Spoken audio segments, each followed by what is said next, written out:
Well, hello and welcome to all of our viewers from around the world. I'm Fiona Lang Sharp, IBCLC Director of Communications and MC here at Gold Learning.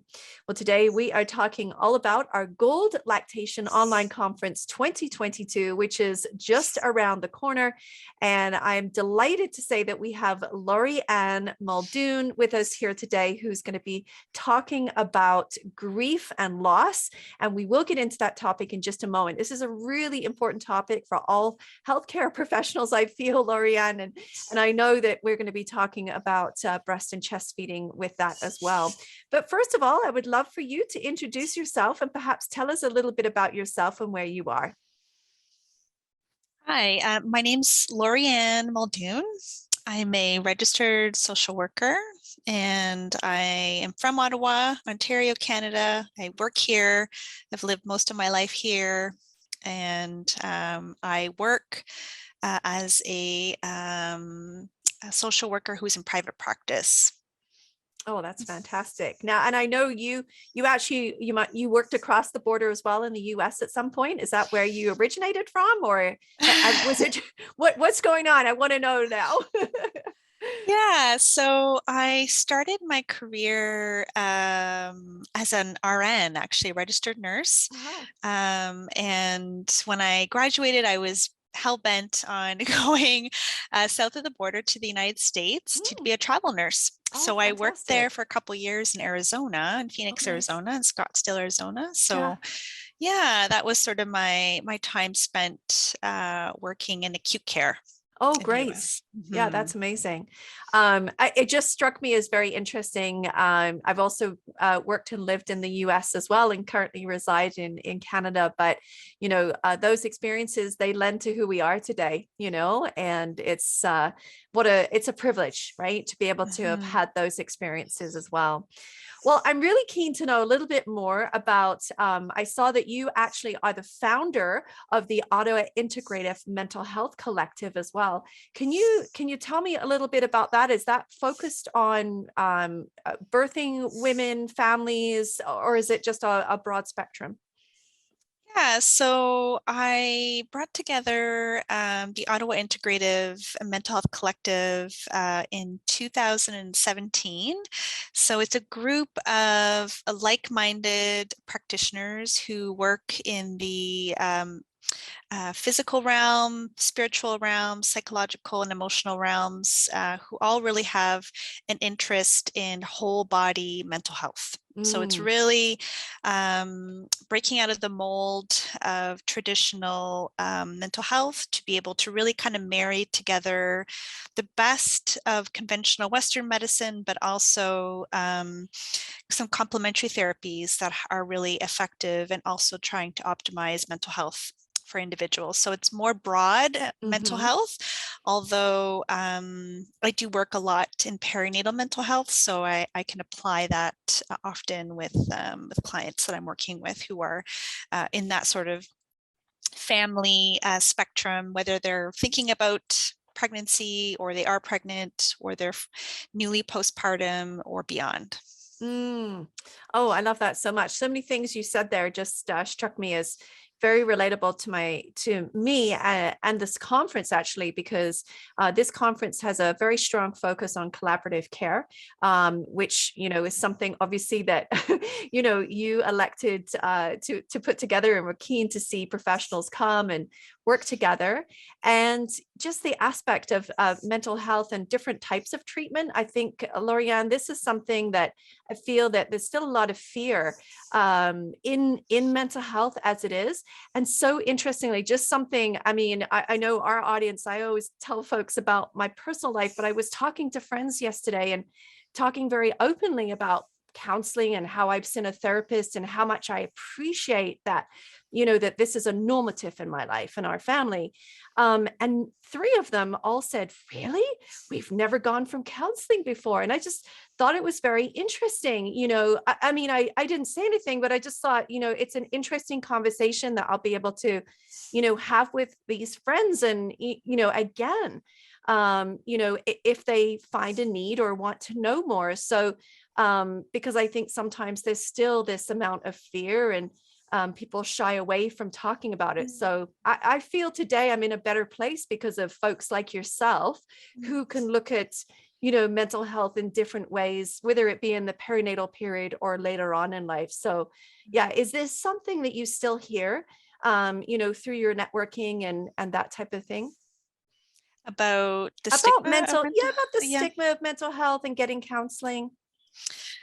Well, as a therapist, I've gotten therapy on a number of occasions, and I think it's such a rich, wonderful growth experience. Right, But I've seen, everything along the spectrum. I've seen people who are very comfortable admitting that they have a therapist, that they've sought out mental health care.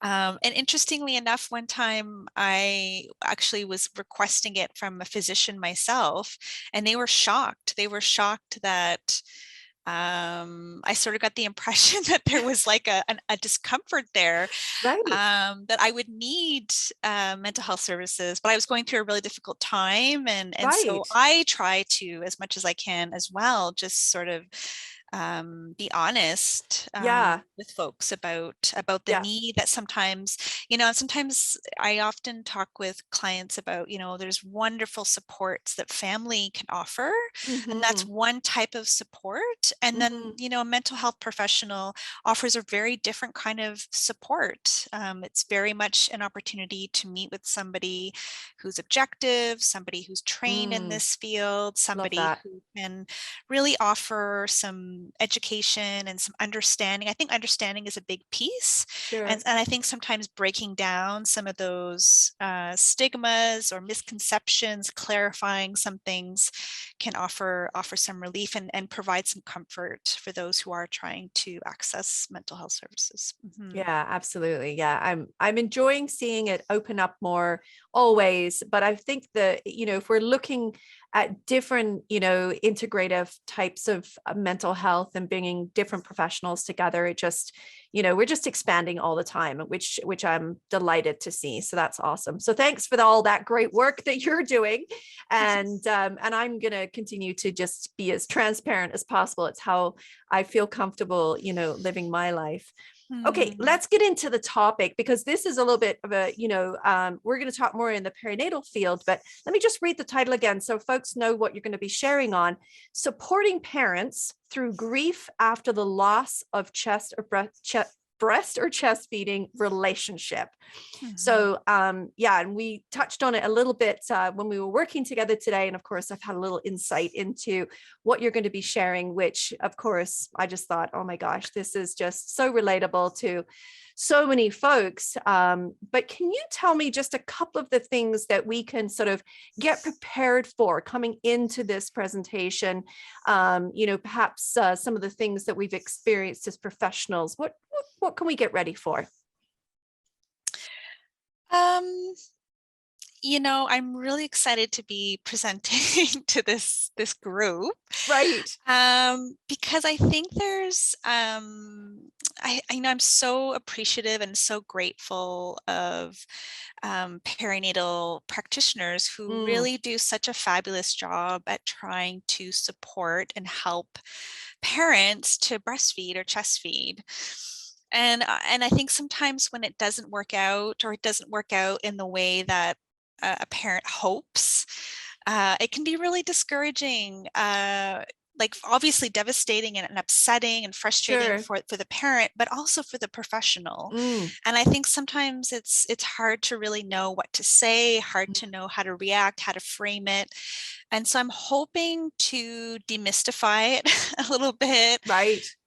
just providing some context, in terms of definitions, in terms of like what this really represents, some of the very common and normal reactions of parents who are going through this, and really to try and frame it in really a kind of a societal, kind of cultural perspective, and even offering some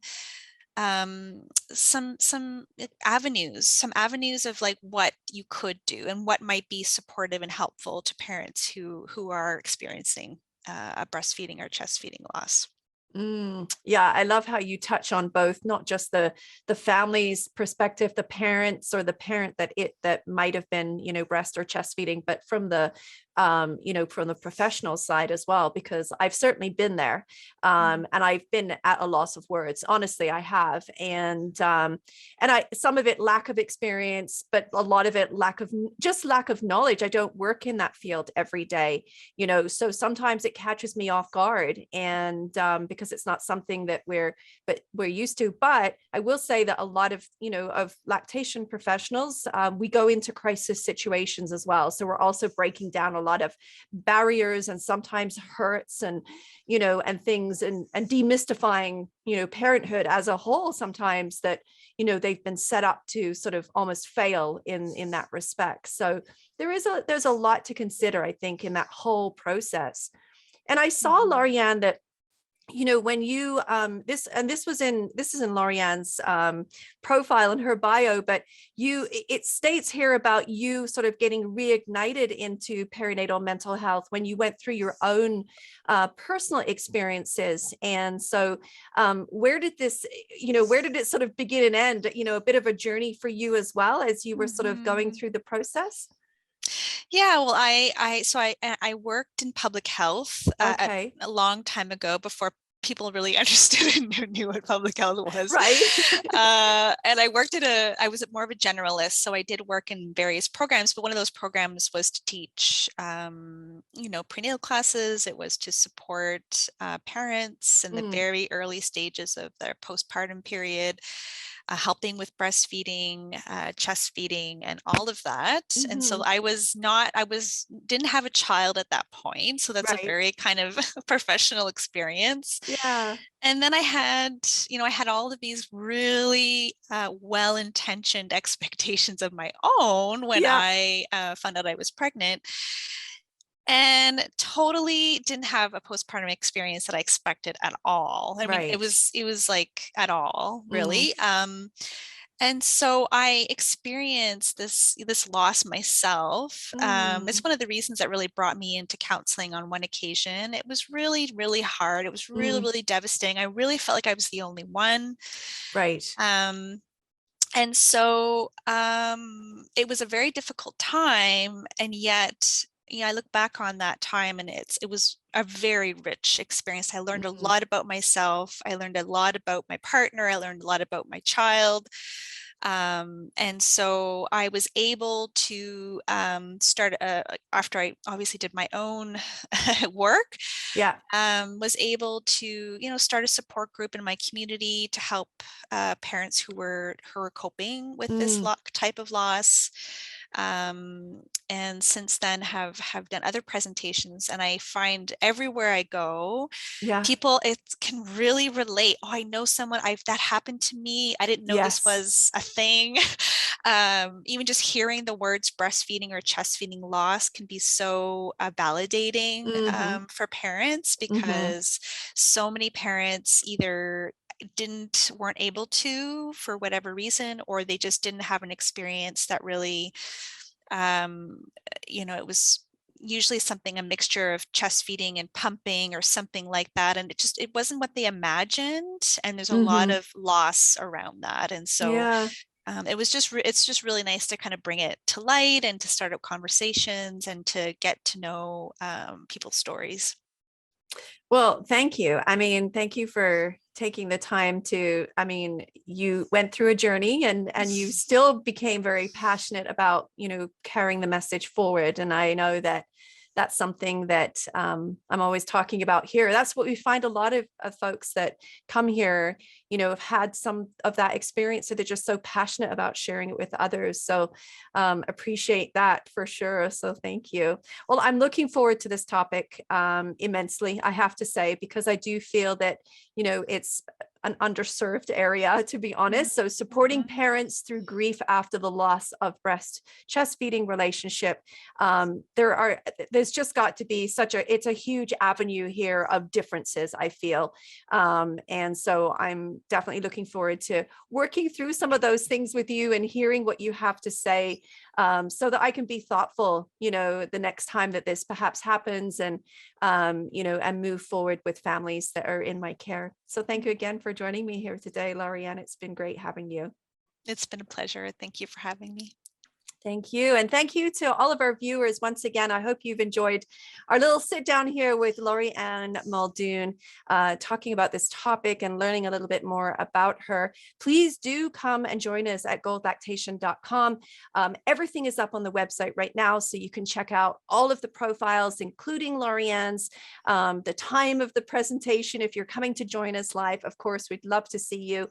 And if you're listening to the recordings, don't worry at all. We will be here for you behind the scenes, working in the forums. So if you want to connect with us there, we'll be happy to take your questions there. Well, thank you again. We'll look forward to seeing you all online. Have a wonderful rest of your day, everyone. Bye-bye for now.